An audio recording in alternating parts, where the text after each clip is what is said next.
When troubleshooting in floor heating cables, firstly verify the electrical connections. Ensure the thermostat and cables are properly connected to the ground fault circuit interrupter, commonly known as GFCI circuit. Check for loose or damaged connections. Verify that the thermostat is receiving power. Secondly, locate the malfunctioning section. If possible, use a thermal imaging camera to identify the cold spot where the malfunction is occurring. Measure the ohms resistance between the heating cables in the malfunctioning section. A significant difference in resistance indicates a break in the cable. Trace the cables back to their starting point to identify the location of the break. Thirdly, access the malfunctioning section. If the malfunctioning section is concealed under flooring, you may need to cut a small section of the flooring to access the cables. Be careful not to damage nearby cables or other materials. Fourthly, repair the malfunction. Once the break is identified, repair it by cutting out the damaged section and splicing in a new piece of cable. The splice must be properly insulated and secured. Fifthly, perform a continuity test. After the repair, perform a continuity test to ensure the cables are properly connected and there are no further breaks. Sixthly, reinstall flooring. Once the malfunction is fixed, reinstall the flooring over the repaired cables. When taking ohms readings, if they were between the heating cables and the ground braid, it suggests a short between the cables and the metal mesh. This could prevent one section from working. If reliable information on the previous resistance readings cannot be obtained, consider hiring a qualified electrician to take new readings and assess the situation. It is extremely important to document all troubleshooting steps and repairs thoroughly. Resistance is measured in ohms and is the opposition to the flow of electrical current in a circuit. A break in the heating cable will result in a very high resistance reading, potentially infinite resistance, if measured across the entire cable length. This high resistance prevents current from flowing, causing the heating element to not function. A short circuit, on the other hand, is an unintended path for electrical current to flow, typically bypassing the intended load. In the case of a short between the heating cables and the ground braid, current would flow through the braid instead of the heating element, potentially tripping the ground fault circuit interrupter and preventing the heating element from working correctly. Ground fault circuit interrupters are designed to protect against electrical shock by detecting imbalances in the current flowing through the circuit. These imbalances can occur when current leaks to ground, such as through a person touching a live wire. When a ground fault circuit interrupter detects such an imbalance, it quickly trips the circuit, cutting off the power and preventing electrical shock. When splicing a new piece of cable, use a splicing kit designed for in-floor heating systems to ensure a waterproof and electrically sound connection. Follow the manufacturer's instructions carefully when making the splice, paying close attention to insulation and sealing requirements. Use a multimeter to measure the resistance of the heating cable. Set the multimeter to the ohms setting and connect the probes to the two ends of the cable. The reading should be within the range specified by the manufacturer. If the reading is significantly different, it indicates a problem with the cable. The National Electrical Code, or NEC, provides guidelines for electrical installations, including in-floor heating systems.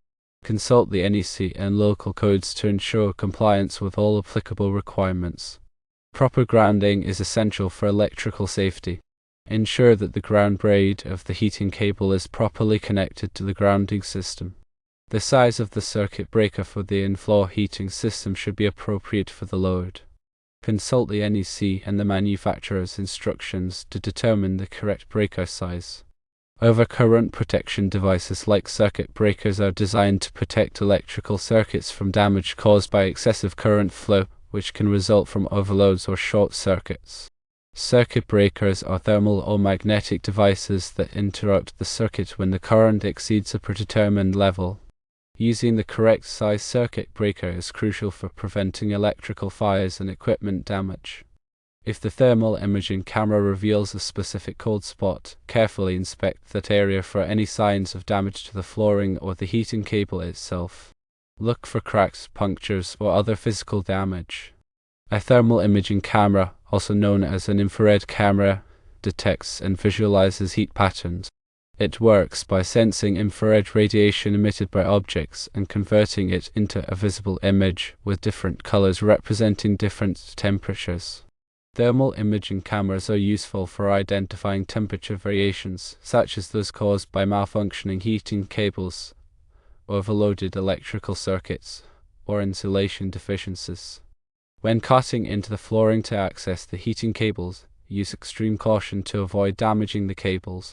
Use a shallow cutting depth and carefully remove the flooring material layer by layer.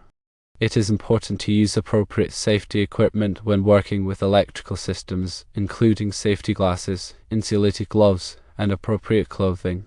Always to energize the circuit before working on any electrical components. A continuity test verifies that an electrical circuit is complete and unbroken.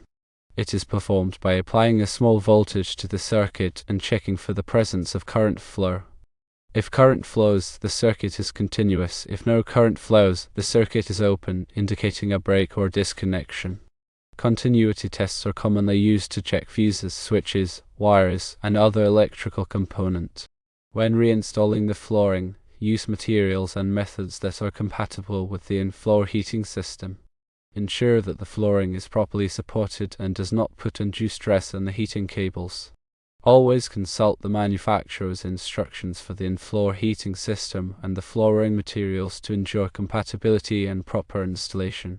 Improper flooring installation can damage the heating cables and reduce the efficiency of the system. If the in-floor heating system is controlled by a thermostat, make sure the thermostat is properly calibrated and functioning correctly. A malfunctioning thermostat can cause the system to overheat or not heat at all. It's also a good idea to check the thermostat settings to ensure they are appropriate for the desired temperature and schedule.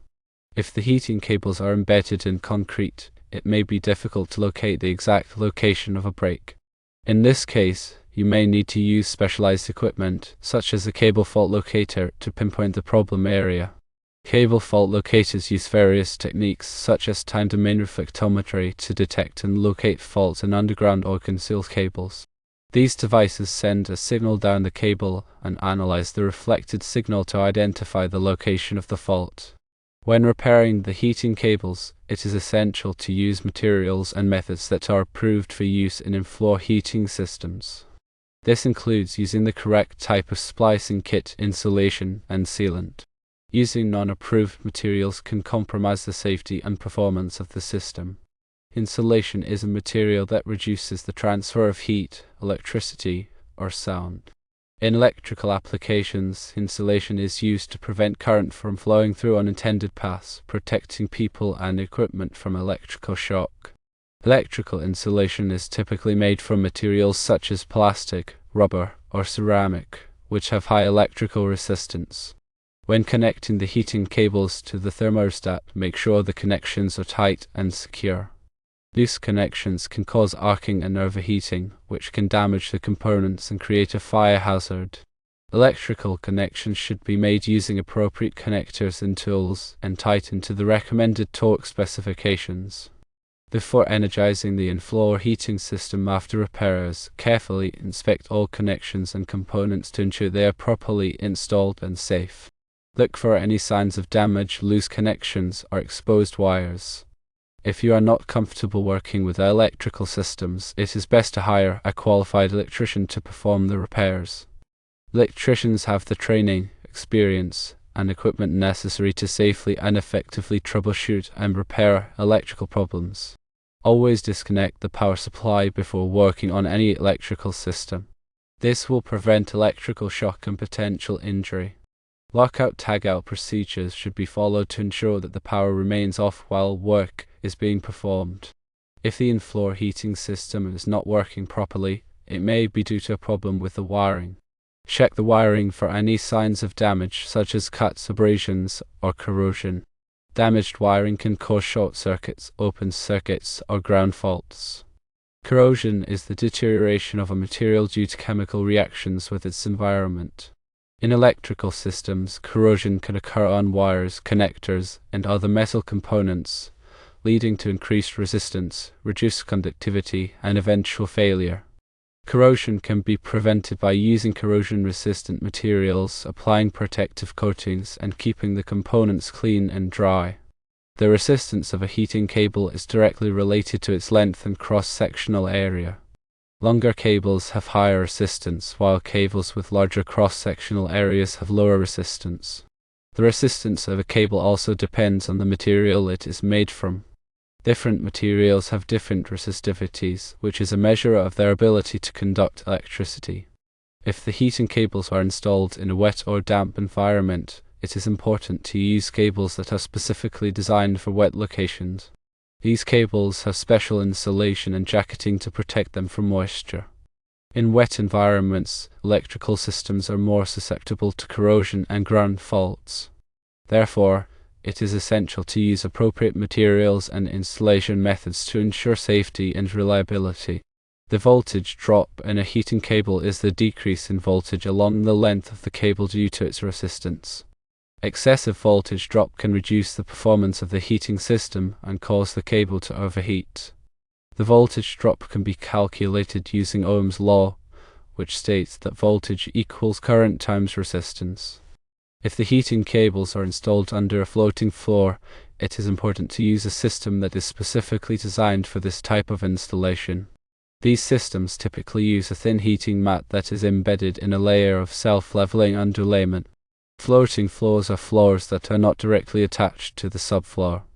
They are typically installed over a thin layer of foam or caulk, which provides cushioning and sound insulation.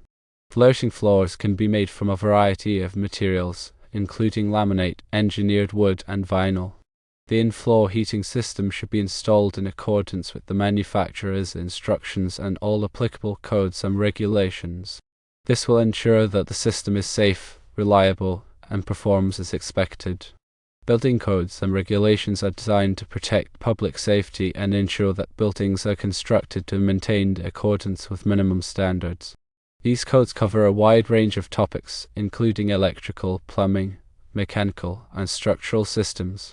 Before starting any electrical work, it is important to obtain the necessary permits from the local authorities. Permits are required for most electrical installations and alterations to ensure that the work is performed safely and in compliance with applicable codes. If the heating cables are damaged by nails, screws, or other objects, they must be repaired or replaced immediately. Damaged cables can create a fire hazard or cause electrical shock. Nails, screws, and other sharp objects can penetrate the insulation of electrical cables, creating a short circuit or ground fault. It is important to use caution when working around electrical cables and to avoid damaging them. The in-floor heating system should be inspected periodically to ensure that it is working properly and that there are no signs of damage. Regular inspections can help to identify potential problems before they become serious.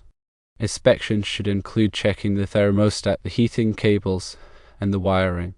If the in-floor heating system is used in a bathroom or other wet area, it should be protected by a ground fault circuit interrupter. Ground fault circuit interrupters are designed to protect against electrical shock by detecting imbalances in the current flowing through the circuit.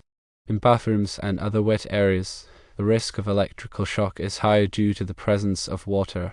The in-floor heating system should be properly grounded to prevent electrical shock. Grounding provides a path for fault current to flow back to the source, tripping the circuit breaker and preventing a dangerous voltage from building up on the metal parts of the system. The grounding system should be installed in accordance with the NEC and all applicable codes. The thermostat for the in-floor heating system should be located in a place where it is not exposed to direct sunlight or drafts. Direct sunlight and drafts can affect the thermostat's accuracy and cause the system to overheat or not heat properly. The thermostat should also be located in a place where it is easily accessible and can be read without difficulty. If the in-floor heating system is not heating properly, it may be due to a problem with the thermostat. Check the thermostat settings and make sure that it is set to the desired temperature. If the thermostat is not working properly, it may need to be replaced. The in-floor heating system should be used only for its intended purpose, which is to provide supplemental heat to the floor. It should not be used as the primary source of heat for the room. Using the system as the primary source of heat can overload the system and cause it to overheat or fail. The in-floor heating system should not be covered with rugs or other materials that can trap heat. Trapped heat can cause the system to overheat and damage the flooring. If rugs or other materials are used, they should be specifically designed for use with in-floor heating systems. The in-floor heating system should be turned off when it is not needed. This will save energy and prevent the system from overheating. The system can be turned off manually or by using a programmable thermostat.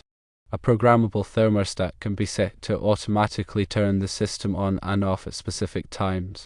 This can help to save energy and ensure that the system is only used when it is needed.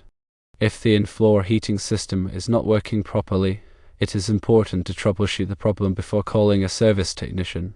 This can save time and money. Before calling a technician, check the thermostat settings, the circuit breaker, and the wiring. If the problem cannot be resolved, then call a qualified service technician. A qualified service technician will have the training, experience, and equipment necessary to diagnose and repair the problem. The technician should be licensed and insured. Before hiring a technician, ask for references and check their online reviews. Get a written estimate of the cost of the repair before work begins.